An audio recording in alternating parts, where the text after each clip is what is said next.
Kila siku kuna kitu ambacho lazima sisi tu tunakiangalia na ni kitu cha msingi sana. Kitu ambacho tunakizingatia sisi kama trader kwa siku ni kendo moja ya H4.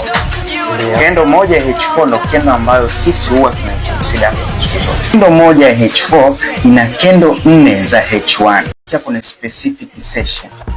Kitu ambacho natakiwa ufahamu hiyo husika na inakuwa ina big impulsive movement kuliko kendo nyingine. Okay. Ni kwamba H4 moja ambayo ya kwa siku nzima.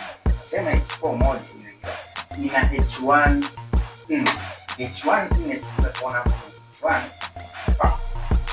ni kwamba hizi H1 kwa kuna ile H4 imetoa hizi kendo 4 za H1. Okay. Yani ni impulse ambayo sisi tunaona kwamba imetupatia impulse energy. Ndio.